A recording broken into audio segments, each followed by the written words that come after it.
Hey guys, how's it going? Welcome back to another video. My name is Amethyst, and today we're going to be discussing Zenless Zone Zero, more specifically, my first impressions of the game. Now, bear in mind I'm only 15 hours into this game, and my opinions may change as I play more of the game. I'm going to be discussing the bads and the goods, the pros and the cons, basically everything that I think about the game, I'm going to be discussing in this video. It is my first impression review. I haven't delved as deep into the game as most of the other content creators, but I thought I'd give my points and my views on it anyway. So Zenless Zone Zero is the latest Hoyoverse game. It is a stage-based combat-focused game. The concept of the game is very, very good. I can see what they were going for, and I can see where they were going with the game. I can see the vision. I can see the vision and what they wanted for the game. But I feel like it fell short in some areas. But other areas are really, really good. There are some parts of the game I really, really like. But there are other parts of the areas that I think are lacking, that I think can be improved on, and I think will be improved upon. But we're going to discuss everything here. By the way, guys, excuse me, I'm in my robe here. This is sort of like I've had a long day at work, had a shower, got my robe on, got my clothes on, chilling. Anyway, I digress. So, what's good about Zenless Zone Zero? Well, the color scheme and the art style and overall look of the game is very, very nice. It's very vibrant. It's very nice artistically, it's very, very nice. I like the way they're telling the stories and telling the cutscenes. The cutscenes are very smooth and the animations are very nice. The comic book panels, or the manga panels when they're telling the story, are also very nice. Very good artwork from the studio. Very much enjoy how they're choosing to tell the story through that comic book manga art style. And when we do get proper 3D animated cutscenes, that's quite nice as well. Talking about the cutscenes that connect to the story I don't really care too much about. The story's just okay. I don't really know what's going on. I'm trying to follow, but it's losing me. I'm not gonna lie, 15 hours in of doing the stuff, the story's losing me. I'm not really that interested. I'm more interested in the core gameplay and the core mechanics of the game itself. So for me, the story is a negative, but that's just my personal preference. There are some people out there that are probably going to really enjoy the story. Good for them. Honestly, if you love this game through and through and it's going to be your main gacha game, I'm really happy for you. You deserve to like this game. You deserve to choose the gacha game you want to play. Me personally, this game isn't going to be a game that I can, sink my teeth into and just grind constantly. It's just not that kind of game for me. To me, this is a turn my brain off, relax, button mash, just switch off and just enjoy the game for what it is. And I am.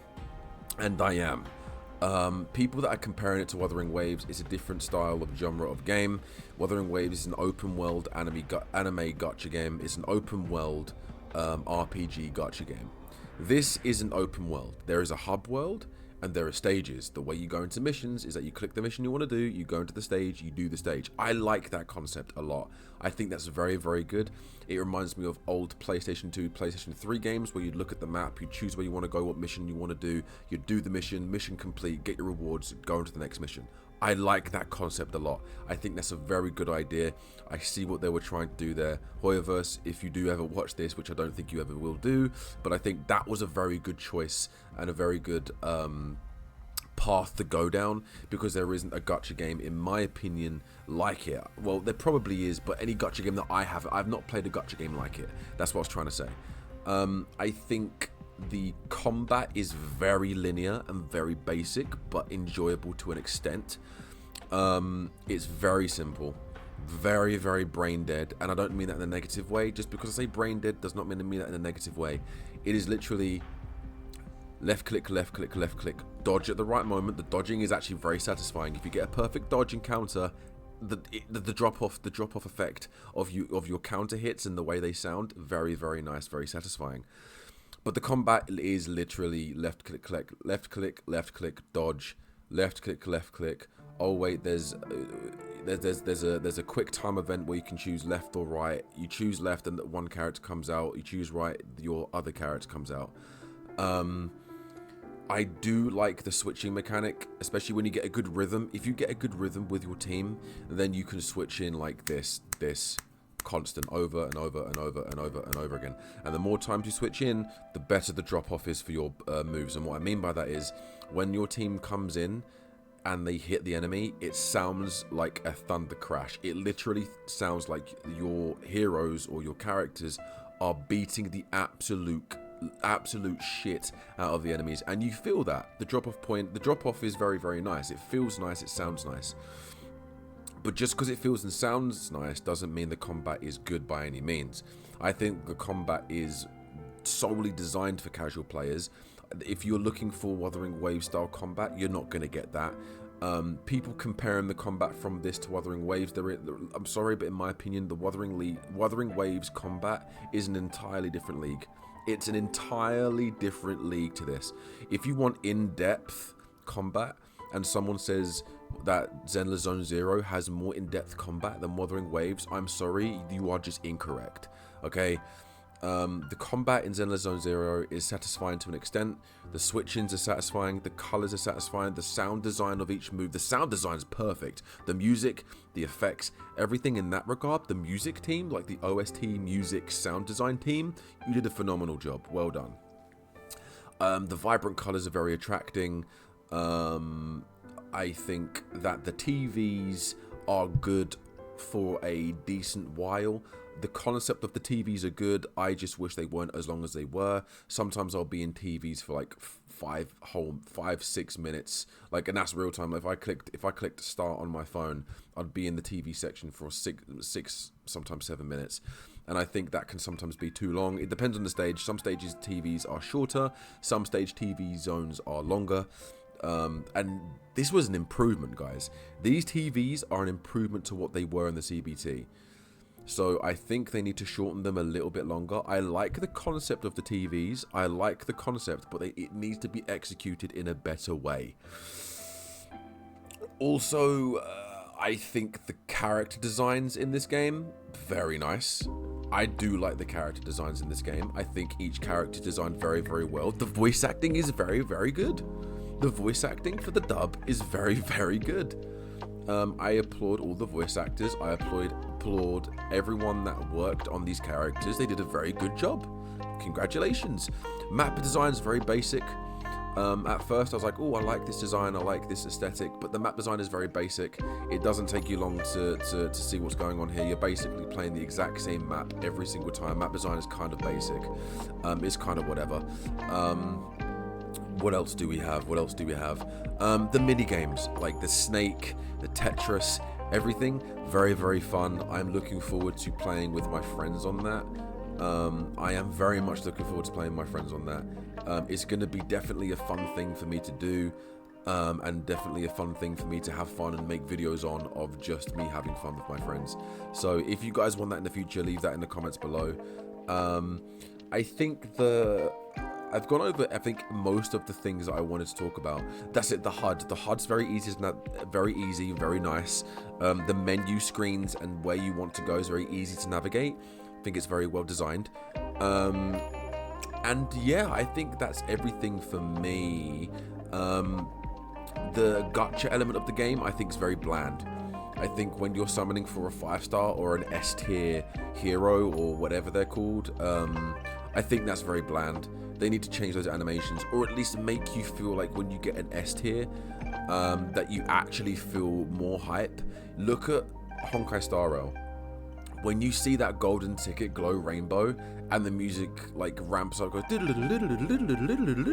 it's like proper epic, and then, you know, Paimon gets launched towards the bloody Pom-Pom, not Paimon, forgive me. Pom-Pom gets launched towards the screen, very epic, with the golden door on the train. Genshin Impact, when that crystal thing comes in and it shines gold. Wuthering Waves, when you see the water and it flashes gold, and when you see that 5-star pop up, it's creme de la creme, chef's kiss. Meanwhile, over in ZZZ Zone Zero, you just see an S on the TV, and you're like, oh, I guess I got an S tier hero. And sometimes it's not even an S tier hero; it can be one of those sphere things, which is like the equipment of the game. What else do I want to discuss? I think that's every positive I have. No, every positive going to the negatives. Obviously, like I'm kind of conjoining the two. It was originally meant to be positives and negatives, but I'm slowly drifting into the negatives. Okay, let's go straight into the negatives. First things first, the game for me, like I said, is very switch off. Very switch off. It's not that in depth, in my opinion, based on what I've delved into so far. I don't even think, you know what, I don't even think I need to go into negatives. I'm just giving my overall review. There is no positives and negatives. It's just what I think about the game. I do think this game was overhyped. I think people were saying this game was going to be amazing. In my opinion, I disagree with them. Do I think the game's shit? No, I don't. I don't think the game is bad at all. I don't think the game's really, really bad. I think people that are saying that the game is flat out shit and bad, I'm sorry that you're having a bad experience in the game. I personally disagree. I don't think the game is flat out disgustingly bad. I've seen a lot of backlash going towards Hoyoverse. The game is what it's meant to be, a casual... I know the devs went, oh, we want to focus on intense combat. It's cap. I don't give a shit about it. Playing the game, you know what the game's here for. The game is here for a very casual audience, for a very, very casual gaming type, and if you accept it for what it is, you'll have a better time playing it. Within the first 3 to 4 hours, I knew what this game was, and I was like, okay, am I expecting to have anything close to Wuthering Waves or Honkai Star Rail kind of an experience? No, it's a new genre of gacha game, and I'm going to accept that, and I'm enjoying myself to the extent that I thought I would. My expectations for this game weren't high. They weren't high at all. Go back and watch my other videos on my predictions and on my other ZZZ videos. There's not many of them. There's like 1 or 2 more. I wasn't excited for this game, and I'm actually glad that I wasn't. If I was excited for this game, I would have been very disappointed. If I was hyped for this game, I would have been very disappointed, and I would have probably hated it. The fact that my expectations was kind of mid, I was like, yeah, I'm because I was intrigued about the game. The game always intrigued me. The concept of that they're going for intrigued me. I liked the genre they chose. I liked the art style. The combat style seemed interesting to me, so I was more like, I'm gonna play the game and see what it's like. And I'm glad I went in with that mindset, because I'm enjoying the game. I'm enjoying the game. Do I think it's anything amazing and to behold and something to behold? No, absolutely not. I'd give it a 6.5 to 7 out of 10. I think it's an above average game, leaning towards a decent game. Anyone that tells me it's better than Wuthering Waves, I want to slap you in the face. Because one, it's a different genre of gacha game. It's a completely different genre of gacha game. And if you even want to compare the combat to them, it's night and day. It's night and day. Wuthering Waves' combat is way more involving. Is that even a word? You're more involved in the combat. You're more immersed in the combat. There's more to do. There's more tech involved. There's more focus involved. You know, there's a more in depth. You know, there's more in depth to the combat in Wuthering Waves. Whereas this, it's very linear. There's nothing wrong with linear. I'm not saying there's anything wrong with linear. But you telling me that, ZZZ Zone Zero's combat is way better because it's more in depth and it's this and this and this. No, and no. That's not the case. The combat is good for what it is. It is there to be satisfying to look at and easy and casual. And I'm enjoying the fact that that's what it is. Because I literally sit here, just click. Oh, switch. Who do I want to switch to? Billy. Click. Oh, who do I want to switch to? You know, who do I want to switch to? Oh, I'll switch to this character. Click. You know, it is literally that. It's that. That's my opinion. That's my opinion. I'm giving my opinion based on my expectations that weren't very high for this game. There was no excitement within me. I was watching videos in the game. I was looking at pre-release reviews and why you should be excited for ZZZ Zone Zero. No video and no content creator got me excited for ZZZ Zone Zero, but that's okay. That's okay. If you don't like the game, I'm sorry that you don't like the game. If you have enjoyed the game, then I'm very happy for you. For me, I'm enjoying the game for what it is. Do I think it's anything to behold? Absolutely not. But I'm accepting the game for what it is, and that is a linear, casual gaming experience, and that's what I'm getting from it. My main source of gaming will be Wuthering Waves. I want to lean into the looter shooter area, so I might start playing some First Descendants and test the waters and see how that does. I might do the odd video here and there for ZZZ Zone Zero. I might do a couple of summoning videos if there's ever a character that makes me go, oh, I really want that character. But at the moment, there's not. I'll play it with friends. I'll stream it from time to time, but there won't be any videos on YouTube about it. Unless you guys want me to do a certain thing. You know, if you guys want me to do a certain thing, then I'll do it. But yeah, that's my opinion. That is my humble, genuine opinion. It's uncut, unedited. I stutter a little bit, but you guys know that I do have a speech impediment, and I am also autistic and ADHD. So if for whatever reason, I don't notice I do it, but if for whatever reason I stutter, backtrack, and or just go over a few things, and it doesn't really make 110% sense, please be patient with me. I know what I'm talking about, and people that know me and know who I am and have been watching my content and following my content know what I'm talking about. But let me know down below in the comments what you will think of the game. Let me know down below if you think the game is good, bad, a little, decent, like I thought, just decent, in the middle, not bad, not good, but just decent. And let me know your thoughts, because I would like to hear them. And yeah, thank you guys so much for watching. I'll see you in the next one. And yeah, have a good night, everyone.